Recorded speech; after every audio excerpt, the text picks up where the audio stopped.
where everything just got like everything went from like 0 to 100 real quick. Like real life shit. So do C-section, how long does it? I'm not jokes. I was already on the internet, like how long does it take? What do you have to? How long?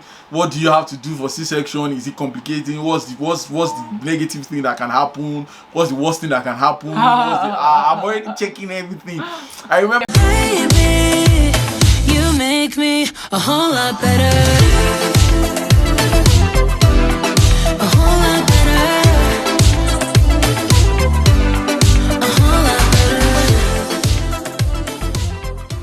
Guys, welcome back to our channel. This is Daudu and Esther here again. My name is Esther and I am Daudu. Yay!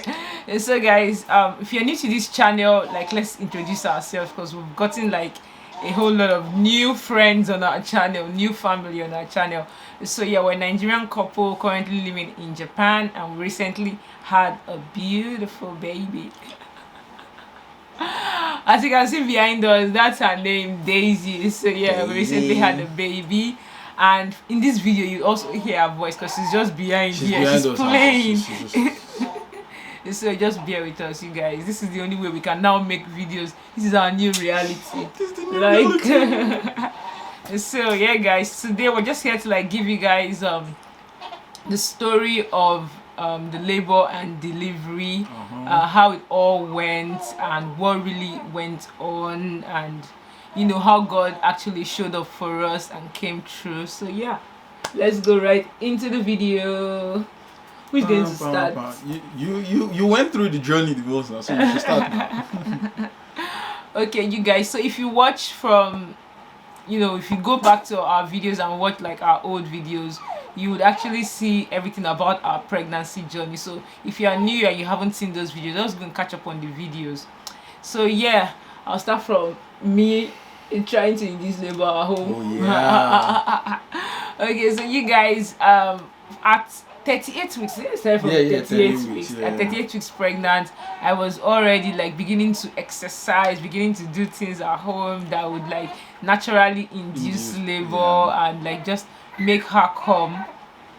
So yeah, I would like walk every day. You remember, we would walk to our train station, and from where we live to our train station is about 15 minutes, 20 minutes thereabout. So we'll walk there, I'll walk back, like we just keep doing it like almost every day. I think we do today, we take a break, the next day we do the day after. So like that, we kept doing it. Now let's just hope if labor is going to start, like we're prepared from like that, because 38 weeks, 39, we're just waiting for the baby to come. Yeah. Actually, the reason is that when we went for the checkup, the doctor was like, oh, everything is ready. Like, if the baby comes now, it is good.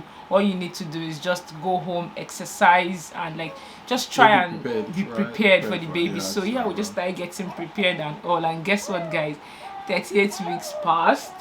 39 weeks. Yeah, 38 weeks passed, 39 weeks passed. Then I don't know if she's going to say it, but then we were on TikTok and we started seeing different ways to induce labor. Like we started seeing different ways to induce labor. One, she even saw one, she said using castor oil or something like that. Yeah, and then I checked the comment section. Somebody was like, this. Go, don't worry. And then I checked the comment section. Somebody was like, never, don't induce labor using castor oil. That she knew somebody that did that and the placenta ruptured inside the person. I'm like, I mean, yeah, I wasn't as desperate. I wasn't desperate to that extent. We're just mainly looking for like natural remedies, like exercises you can do, or like speed things up. Yeah, what can you do at home? Not just sitting down and waiting for labor to come. So some of the things we actually got safe was like the ball exercise, the ball for exercise that you can like be bouncing on, that it helps and all that. So yeah, those kind of things were what we looked at. But anything that had to do with swallowing, drinking, drinking, like medical things. Yeah, we also actually someone also recommended raspberry tea or something like that. Raspberry tea, and I was really so tempted. I got it, you guys. I bought the tea, and when hubby came back from work, he saw the tea, was like, babe, what's this? I said, this is to induce labor. You just said, you've carried this child from day one. Don't let's pause this now. Don't let spoil things. Just wait. Just be patient. She When the will child will come. come, She will come. Ah. When the child will come, she will come. Just carry her. The camera is. She's going to take it off very soon. The raspberry tea, I went online, searched about it. I think NHS, Yeah. And somebody said, yeah, it works and all, but it's actually not medically proven. advisable to just try it and do. all like that. So I just said, let's just chillax. When the Don't baby do comes, this. the baby will come at the right time. So let's just this. But one thing I actually admired about my wife is her persistency, as in throughout that period, she was so determined. Like, there were some exercises she was trying, and I was a little bit terrified. Like, you, this woman, don't kill yourself. Just be patient. Let the child come. Do you know why I was trying to induce labor naturally? I didn't want to be induced medically because I have heard like a lot of people talk about when you get induced medically that it is so painful. Everything happens so sharp and so rapidly that like it is crazy that when you actually go into labor naturally.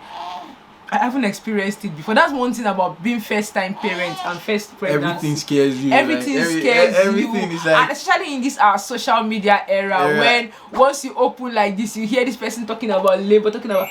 Do you know what was happening during that period? It was looking like Instagram, TikTok, everything they were recommending was baby, labor, delivery. I was like, God. Okay, so yeah, fast forward to everything.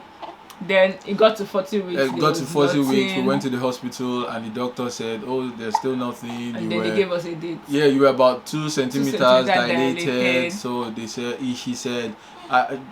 she said, because we later changed the doctor, and she said, we should fix a date for the induction and everything. So we said, okay.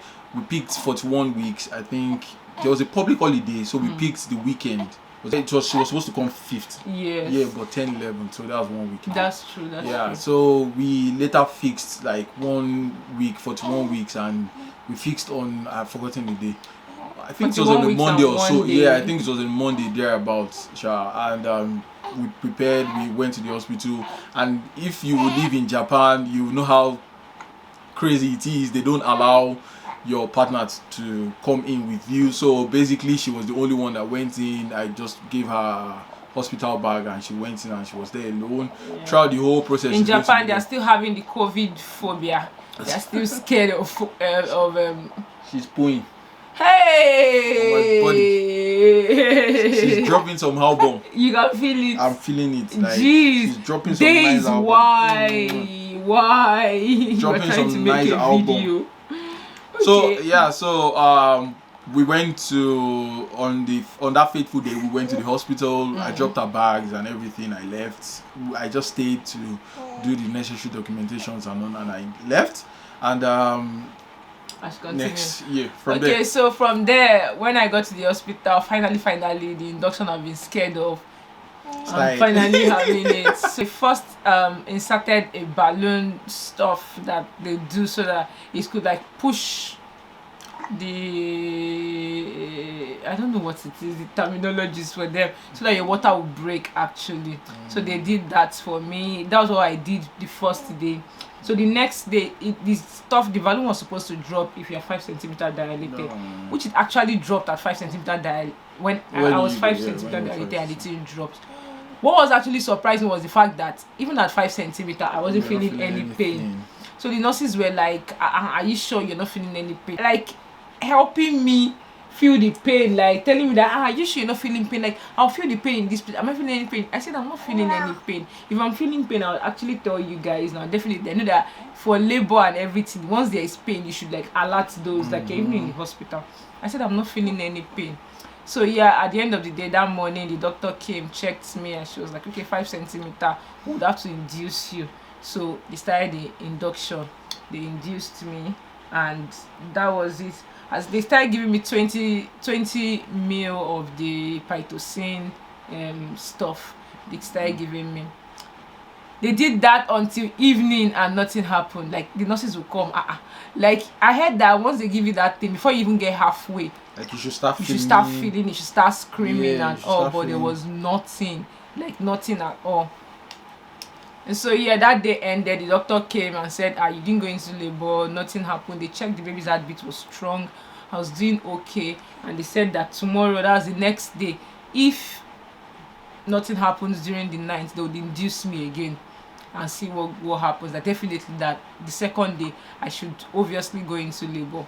Second day got there, they induced me, and like when it was close to like 12 o'clock, there was still nothing. As at then I've gone halfway the pitocin, and the doctor was like, if I've gone halfway the pitocin and there's nothing, then they stopped it and said I should go for some tests.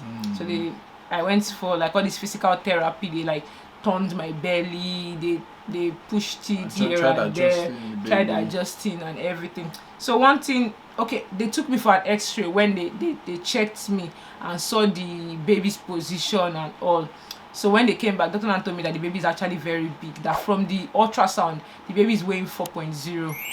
So he said with 4.0, me, I am very slim, and the baby now is not putting her head like in my pelvis. Yeah, the baby's head is not resting well there. If it is there, it's supposed to be pushing me, and that's what will push me and like make me go into labor. But the baby's head is down though, but it's not just resting. It's not just resting at the right position to come out, just like a little bit away from it. So that's what they've been doing to like make her go, but nothing happened. So he just said that they've been giving me the pitocin to induce labor, and if it takes too long, the baby can get weak and affect the baby. So they stopped the thing there. I didn't even finish that one, and immediately they said they have taken for an emergency C-section. Yeah. Take out the baby. Like, do I accept? I'm like, do I have a choice? Do I have a choice? Like, I not prepared myself. Even when I was buying like pants, underwears, in my head, I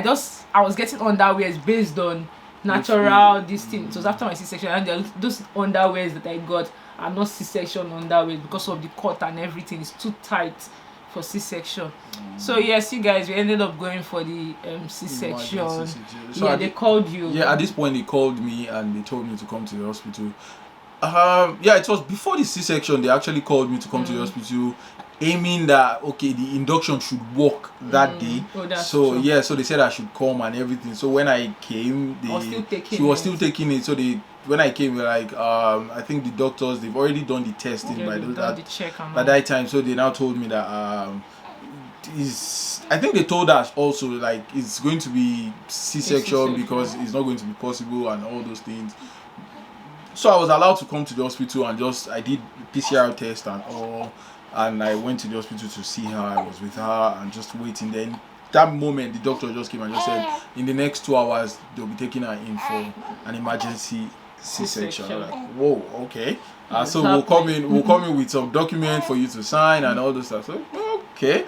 The good thing is before then we've actually prepared our mind for anything. We said natural birth is the first choice. You know when you want to do WAEC, you say first choice, second choice. So our first choice was natural birth, but second choice we are open to C-section also. So when doctor said, we said okay, no problem. He told why do I keep saying he? She told us because we changed the doctor. We changed doctor. Our previous doctor was a male doctor. Was a male doctor, so we changed doctors. I was used to the other one.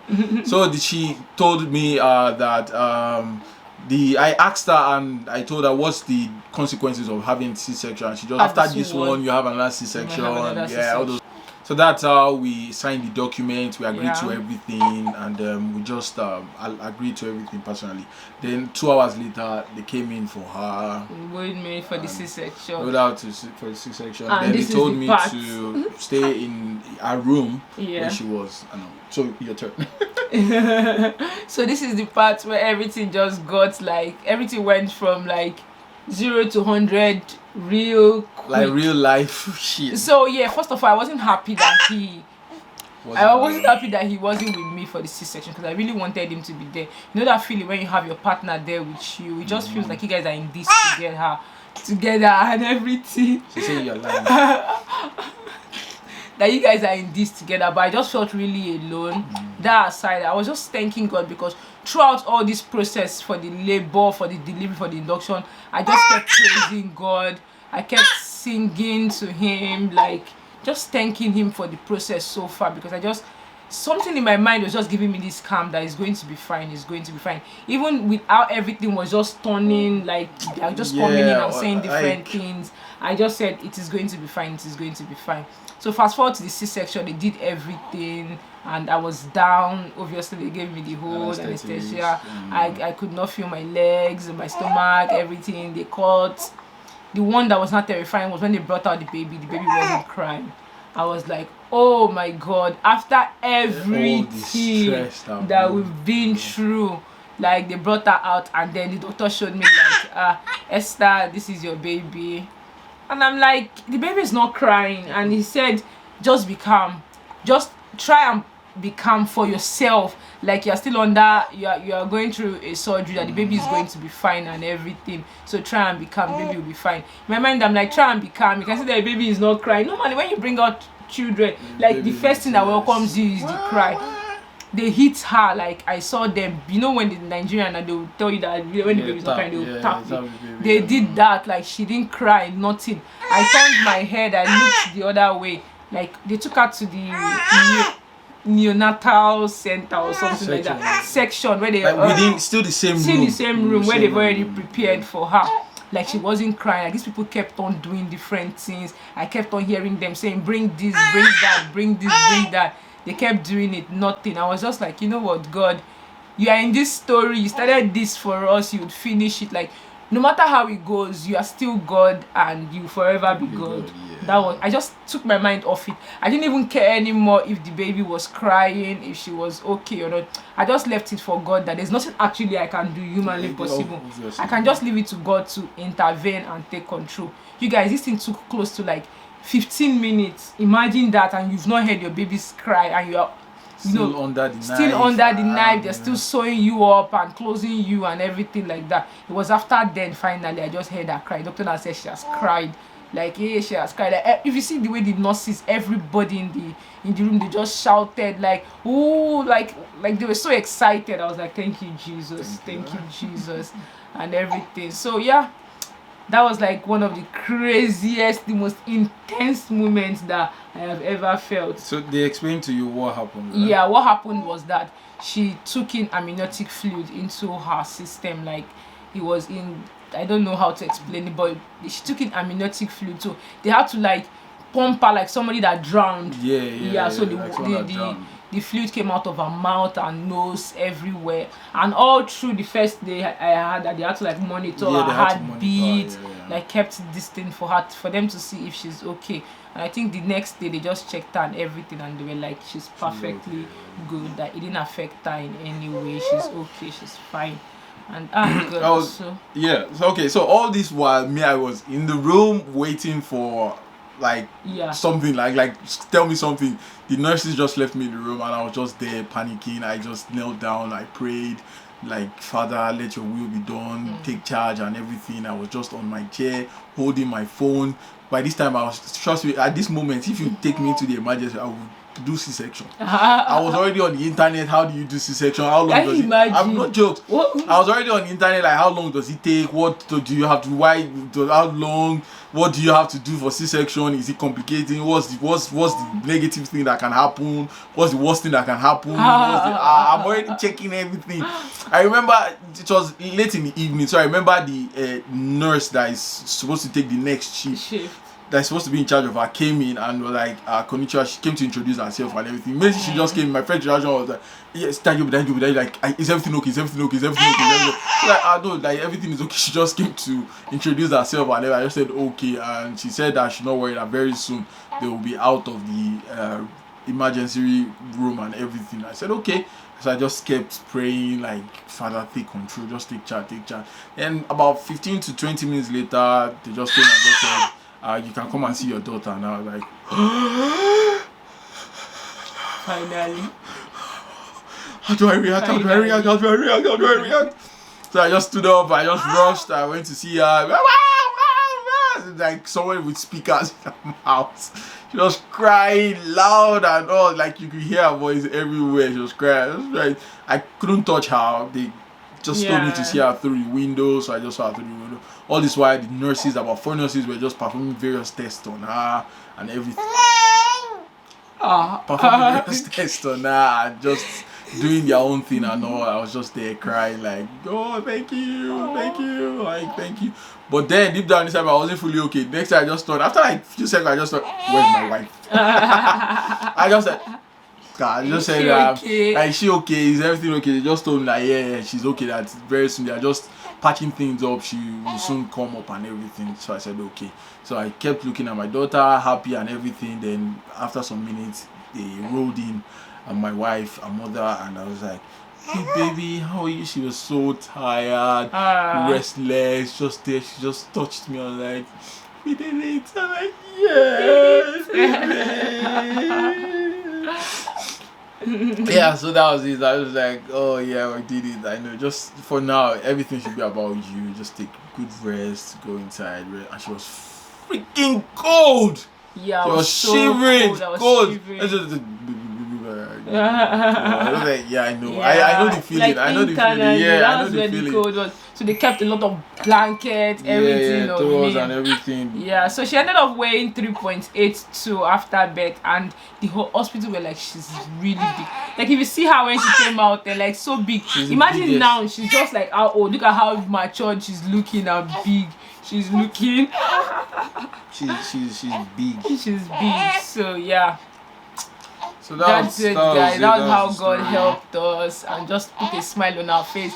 He didn't make us go through the whole journey and then, oh God, He didn't make us go through the whole journey and at the end of the day come back with nothing empty-handed, because I don't even know how that would have felt. I'm just grateful because imagine before this pregnancy we had a miscarriage. We had to deal with that, and then going through the pregnancy to the 9 months to the the whole end, 9 months to and the now end, come and that would have affected me like mentally, like I don't even I don't know. The miscarriage, it had the effect. it had its effect. Now imagine that one, no. It would have been something else. Just have to bless God.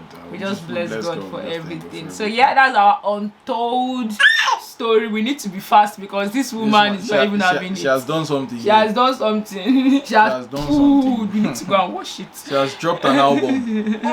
Yes, that's what you did. Okay, so alright guys, thank you so much for watching. We hope you guys enjoyed watching this video. Don't forget to like, share and subscribe. Please guys, just like our videos if you enjoyed watching, because it helps YouTube recommend the video to a wider audience. Thank you so much. I'll see you guys in the next one. Bye. Daisy say bye. Peace out, guys.